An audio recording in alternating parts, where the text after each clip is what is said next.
The interesting thing about a book, like how many books have you ever read the week the book was released? Probably like none or one or two. Maybe Harry Potter people read the week it came out, but Yeah, unfortunately, I'm that person who supports my author friends. love So it. I Love it. frequently do that, but the But average person would not. but that's like a literal personal connection to the book. But when it comes to like books out there by people we don't know, so I point that out. A book, in many ways, it exists outside of time until a person stumbles into it. So you, like, I had an editor once who used to say, he's like, you don't want to be a step ahead. He's like, because people won't, but he's like, you have to be ahead or it's not interesting. You want to be a half step ahead because then it's new and helpful, but it's not too far out. You There may be like this book, uh you saw things, and the real meltdowns are only just beginning. Yeah. And you actually nailed something that I didn't tell you, which is this book came out of a TEDx talk that I gave in 2015. So this has been around in my brain for 8 years Yes. already. So I was Yeah. ahead of the curve. You saw how many things, and how many people, like, even think about pandemic, how someone just this morning was telling me about, he's like, everywhere I turn people are leaving things and doing new things. Like, it's almost like everybody had to recover from the pandemic, or it's still going, but I just wonder if the giant reshaping, and if you talk to our astrological friends, they're all like, oh no, the giant birth of Oh, the new thing it's is coming. right, When right, right, Pluto shifts into Aquarius, we are going to go. right. So, what you have been saying and what you've been talking about for a long time, you have no idea how many people will be in enough pain in the near future that they'll be like, oh, thank you. And you'll be like, oh my God, I've been saying this for so many years. And they'll be like, oh, this is the freshest, newest thing ever. Um, so it's very interesting. It's frustrating and very mysterious how,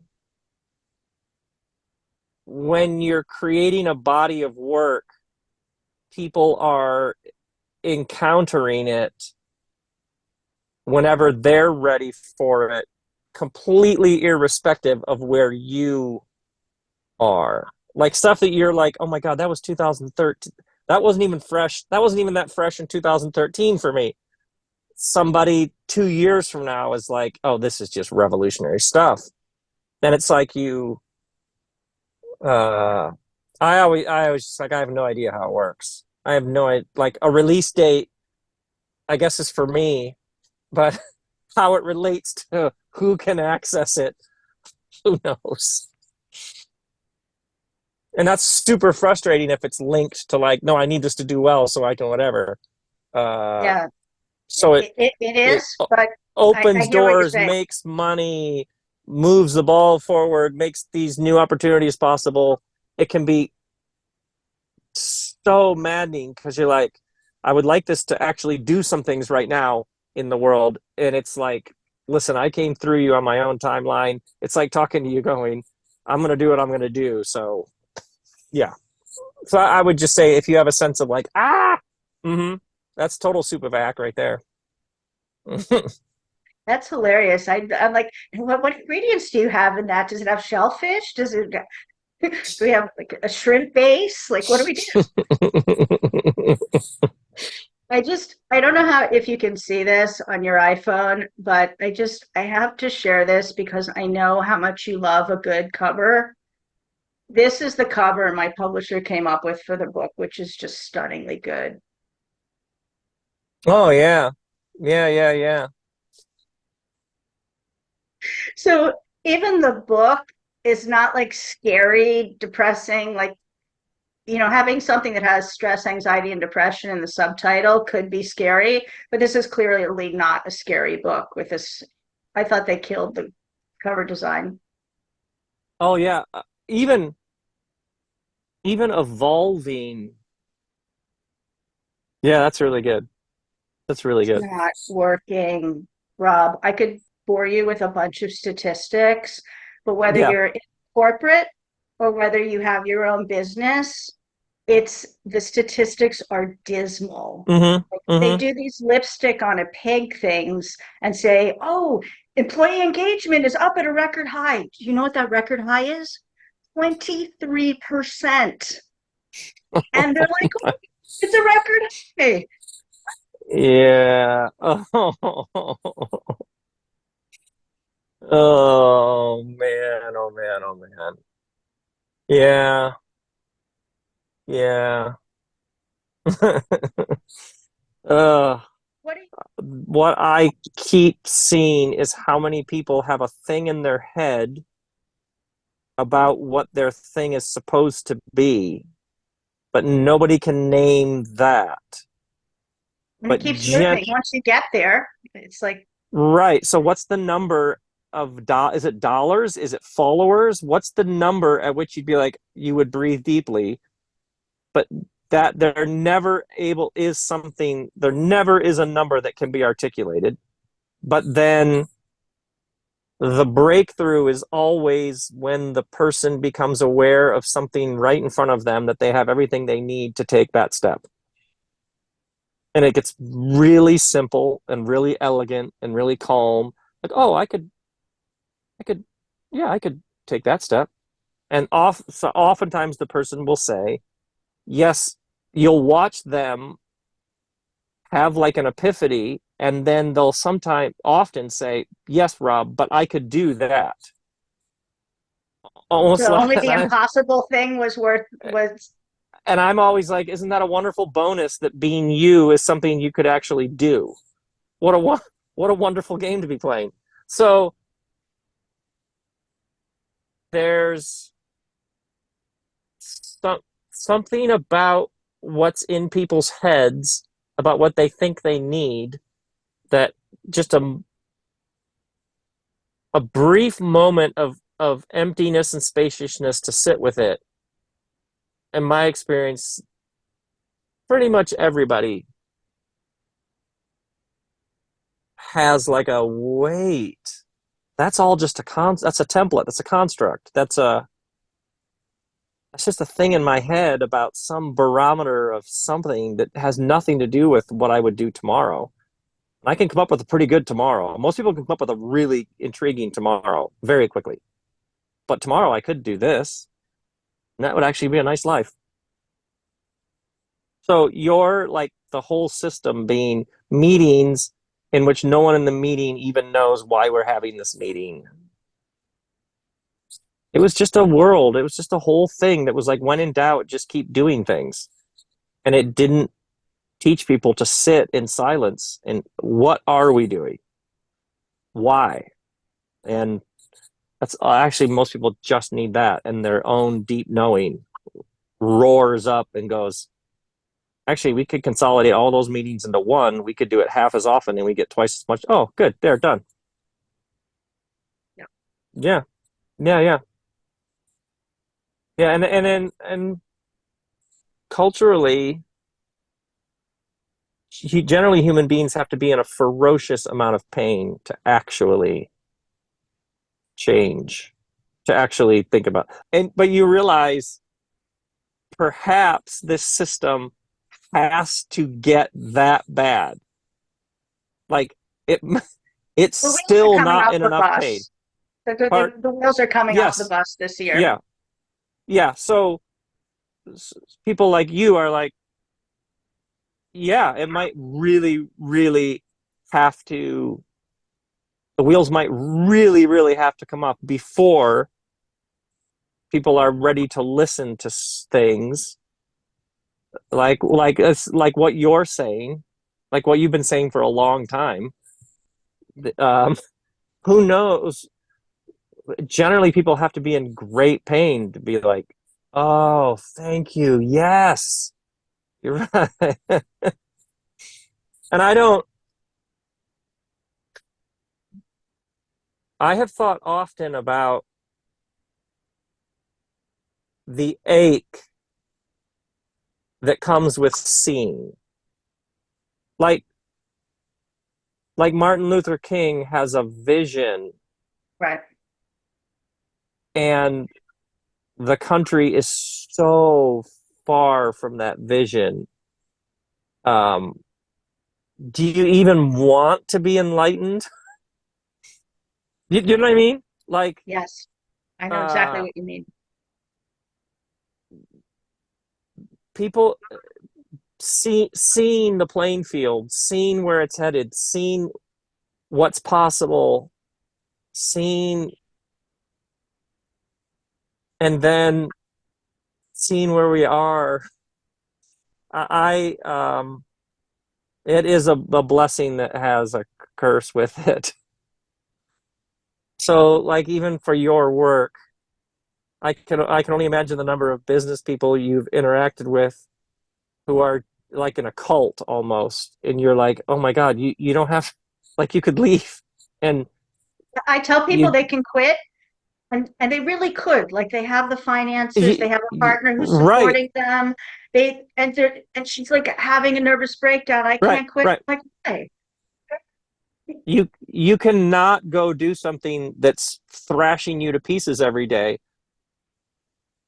and just like the identity aligned with this. What would I tell everybody at the country club for brunch? What would I tell my I'm family sure. at Thanksgiving? Like all the where you're like, you tell them that you're not an idiot. You could tell them that you would like to be alive, not like you. Yeah. So This is my life, uh, Rob. This is what I do for a right, living. right, right, right. So there's an interesting in the yogic tradition. They talk about the true yogi who is fully enlightened has already left in some senses, because they're like this. They're just hanging around for the joy of Party sucks. bring I'm going home. right, right, right. So if you're gonna stick around, it's just to take part in the liberation of others. So I would. It's like every wisdom tradition has some way that the people who see the most are generally had to move to absurdity.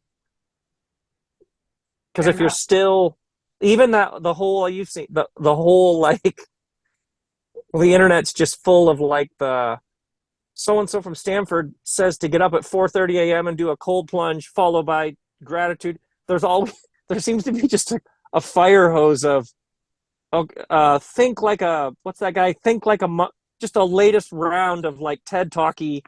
My kids will always be like, oh please, TED talks.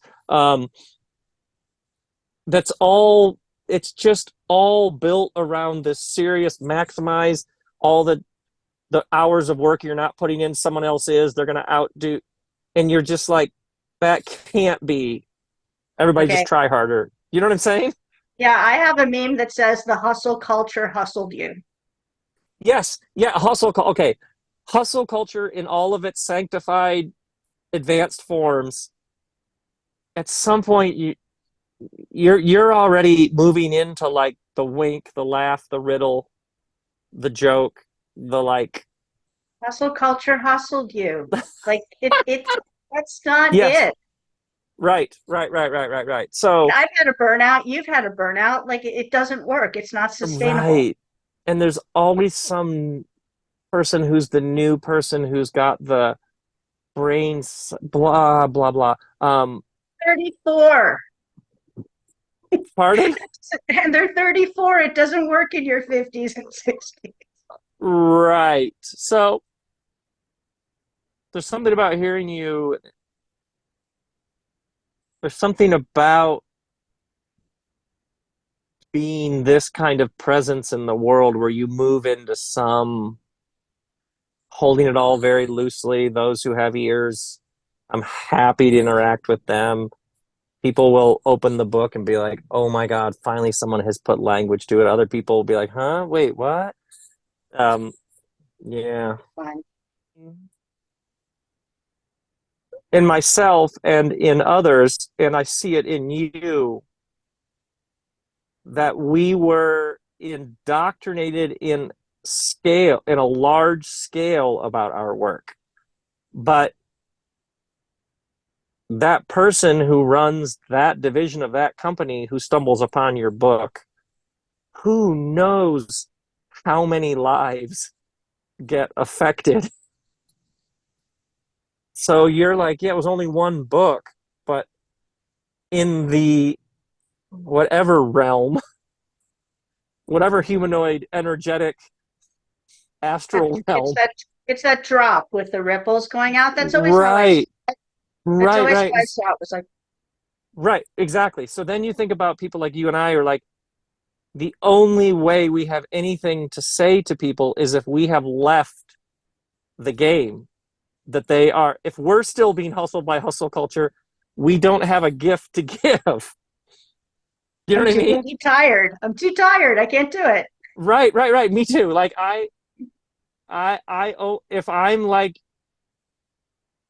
I've, I probably have said this maybe in one of the sessions with you, but like, if you climb up the mountain to get help and you find the guru and she has two teeth and she's in the back of the cave, and you're like, oh God, I'm so glad I found her way up here on the mountain. There's goats around, and you sit down with her to get the word you need, and she's like, hold on, before we begin, do you know how I can get more followers on Instagram? Like, ah, God, I gotta, I gotta go higher up the mountain. She can't help me. I need her to say what's Instagram. But if she's like, she can't help me. She's being hustled by the hustle. So I love it that your book has a completely different kind of energy. You're like, I played all that out. Oh God, okay, this Catherine lady is somebody who could actually help me.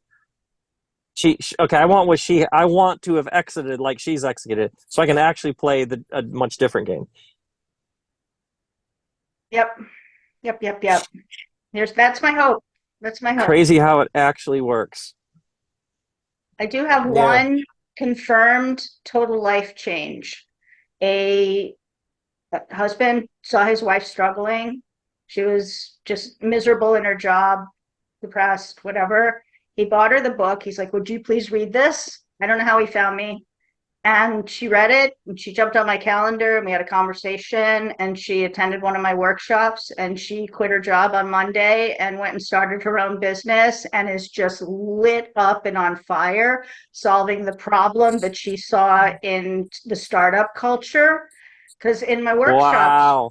in my workshop, she's like, all of a sudden she had, those moments when people are like, Yeah. Yeah. she's like, my values are not aligned with the values of the organization and I can't fix this. And she went and Wow. quit on Monday and she's solving the problem in startup of toxic startup culture. So I have like one case study, which is like what every author would ever dream of doing. It's There like you go. just impacting one person. Yeah. Yeah. That's like, and yeah, once again, the ripples. Wow. Yeah, that's what you're doing. It makes perfect sense. Okay. Thank you, Rob. I really appreciate you. Soup of yak. Super back. Good luck. Good luck spelling yak, but soup of yak. I It's think your it's next hit. ACK. It's like not yak. Oh, soup of ack. Yak. Maybe even ack with like two A's. Maybe two A's, like aardvark. I like that. Oh, that is just total soup of ack right there. What do you mean? There you go. Oh, you don't know soup of ack? Well, that's like a thing. There we go. I can already see it. Bye. Thank you so much. Pleasure. You're very inspiring. All the best. Bye.